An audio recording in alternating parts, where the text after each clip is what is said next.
So you have a phone interview coming up with a recruiter. Well, in this video, I'm going to spill all the beans about what you need to know to prepare for your next phone interview, so you never have to worry about being nervous about your next phone interview.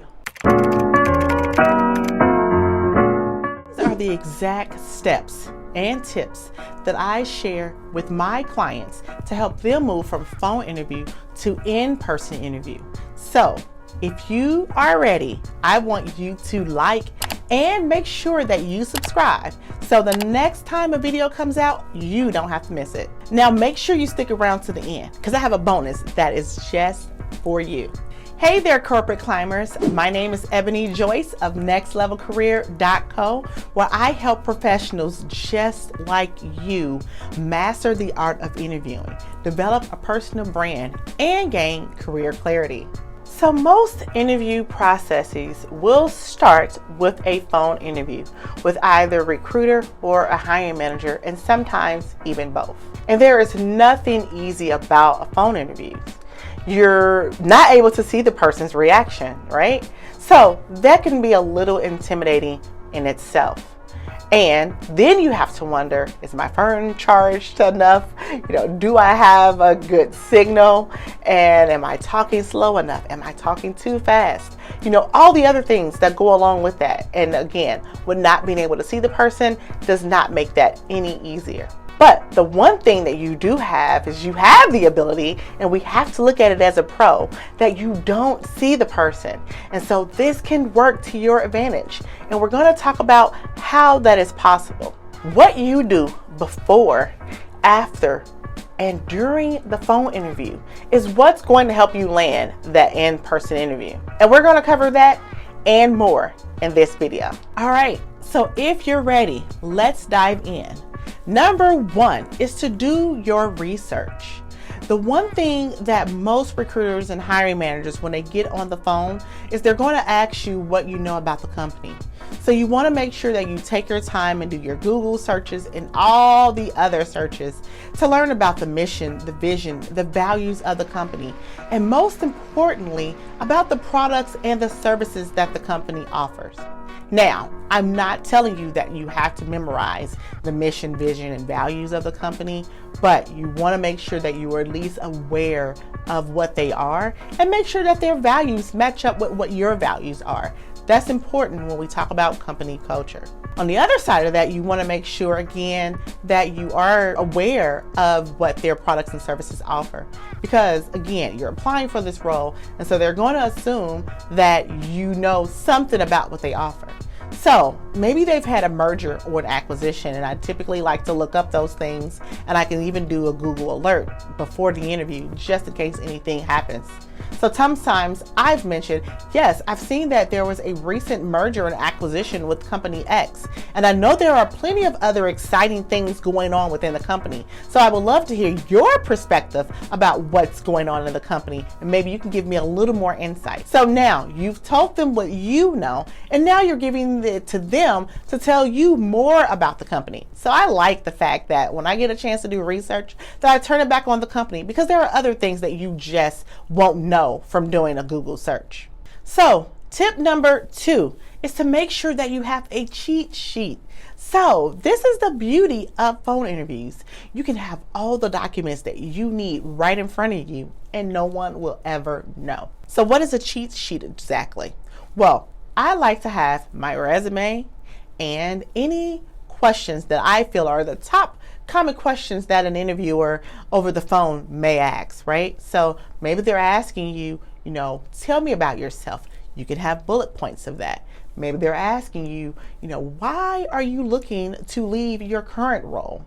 Or why are you unemployed at this current time? So now this gives you the opportunity to prepare those bullets and them, again, not know that those bullets are in front of you.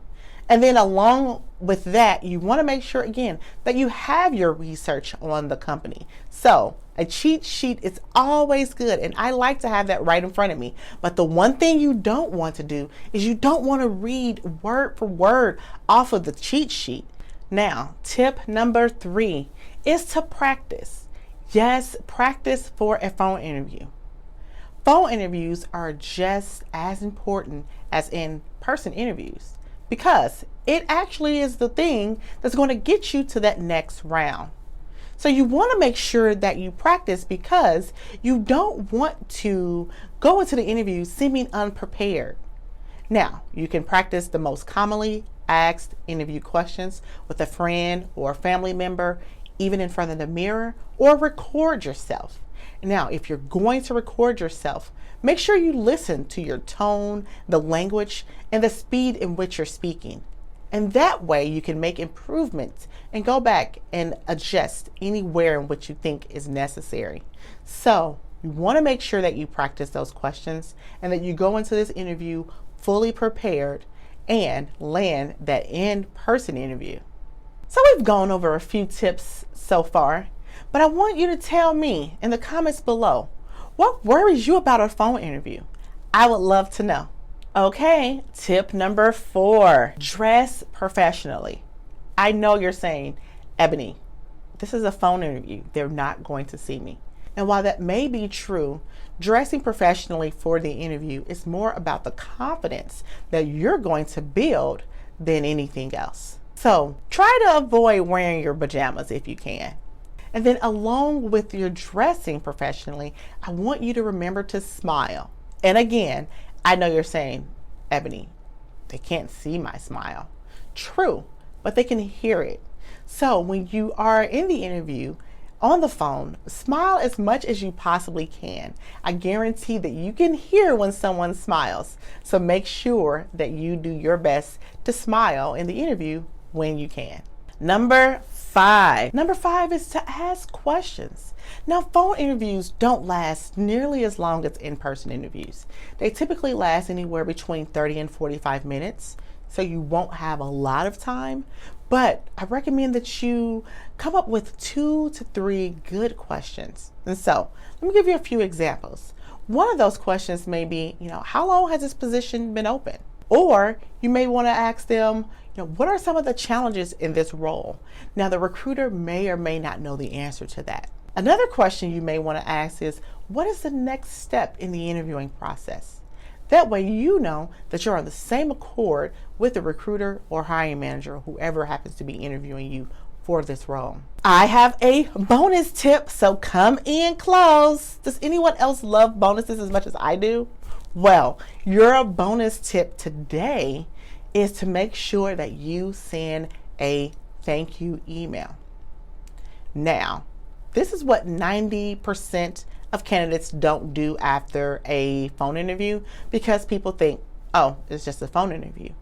Well, if the phone interview is actually with a recruiter, it is very important that you do it because they're the gatekeepers to getting you into the first interview or first round of interviews in person with the hiring manager. Now, a few things about this letter or this email that you send out.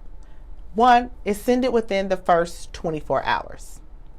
Number 2 is to make sure you thank them for their time. And then the third thing you want to do is make sure that you mention any relevant details. Maybe there was something that you forgot to mention, or maybe there was something that you did mention and you just want to make sure that you emphasize that point.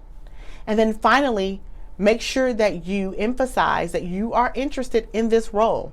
Let them know that you want the role and you're looking forward to the next steps in the interviewing process.